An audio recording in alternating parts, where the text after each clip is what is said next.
On Thursday, February 9th, 2023 at 3:13 p.m., the Superheavy boosters ignited all its engines at the company's Starbase facility in Boca Chica, Texas. This was the very first time that those fiercely powerful 33 Raptor engines of the Superheavy were fired simultaneously. But what did the success of that test? This is what SpaceX's president Gwynne Shotwell said shortly afterwards. It's the final ground test that we can do before we light them up and go. You heard it. This was the very last ground test before the giant space machine takes off to the skies. Intensive work has been ongoing in SpaceX ever since Elon Musk, as early as 2005, revealed his intentions of creating a heavy lift vehicle. A vehicle powerful enough to carry cargo and humans as far as that red planet Mars. By 2012, the Raptor engines that are currently being used in the Starships were undergoing development, and in 2016 they were fired for the first time. The successful test gave the company the most powerful rocket engine that uses methane and oxygen as its propellants. The company was further motivated to go into developing the Starship spacecraft. Several tests were conducted between August 2020 and May 2021. Sadly, all of them ended with miserable failures. Each of those Starship prototypes either exploded before launch, after the launch, while in midair, or shortly after landing. Nevertheless, it was not all bleak. On May 5th, 2021, the SN-15 prototype, after attaining a height of about 10 kilometers, descended to land softly on the launching pad, without blowing up like its predecessors. And the story of success never ended there. In January 2023, a Starship Prototype 24, stacked on a Superheavy Booster 7, conducted a successful and fruitful test. During the test, the stacked Starship was fully fueled, a typical practice that is normally conducted just before a launch of a rocket. While the test didn't include a firing, it did, however, show that the vehicle could be safely filled.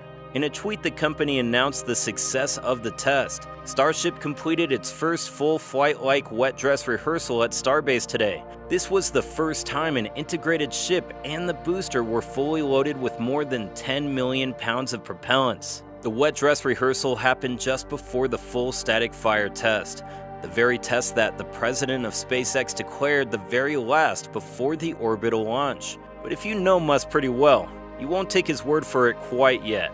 He's got a long history of bypassing deadlines. From his other company, Tesla Automobile Inc., to SpaceX, the story is the same. We've been receiving promises from the company since 2021. Dates and timelines are often set and passed without fulfillment of promises. But somehow, they are not to be fully blamed. The process of developing a rocket from scratch to launch is not a walk in the park, both financially and from the legal perspective. And when we speak about costs, are you aware just how much up to this point the Starship project has cost the company? A staggering $3 billion. And every launch conducted by the firm costs an additional $2 million. Harnessing sufficient funds for such a project is a hard task, no doubt. But remember, the SpaceX CEO, Elon Musk, is a billionaire. The amount should not be much for him. Furthermore, has he not recently won 2 mega contracts by NASA for the development of this particular space vehicle?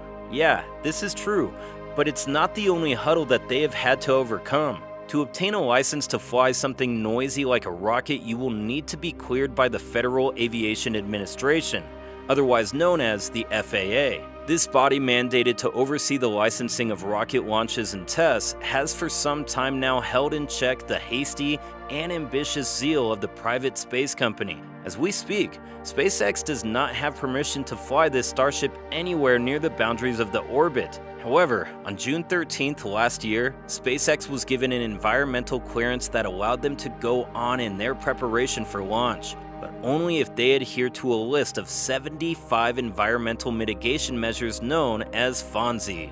Some of these mitigation measures are to be addressed before the launch, during, and after. The company received the clearance as seen in a tweet that reads, "One step closer to the first orbital flight test of the Starship." According to the firm, most of the FAA regulations are trivial and non-engineering issues, most of which will be ticked at the same time. But the orbital test won't be as long as you may have assumed. The test is expected to last just about 90 minutes. Let us just describe the trajectory of the launch for the best case scenario.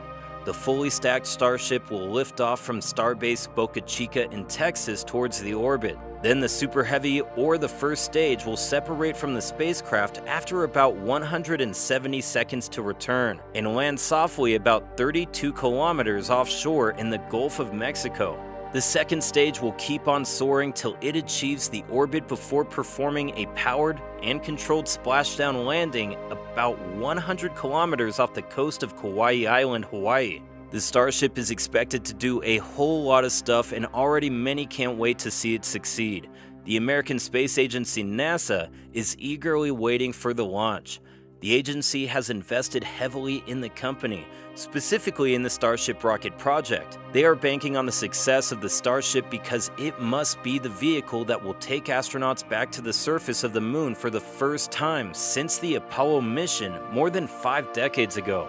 SpaceX has already received about $4 billion from this agency. This is a trust that Elon Musk is no doubt unwilling to betray. But that's not all. Starship has other important assignments, thanks to its dual configuration.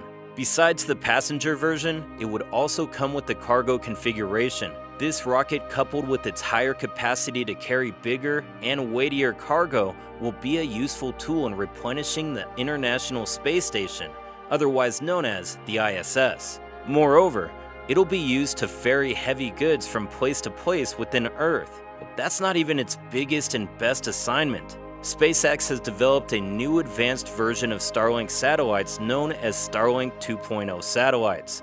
And as Elon Musk explained, Starship is the only vehicle that can carry the Starlink 2.0 satellite.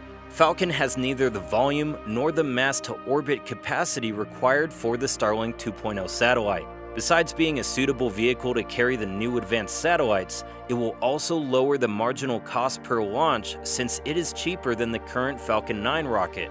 Do you think that Starship can reach Mars and come back to Earth safely? Let us know your thoughts in the comments section below.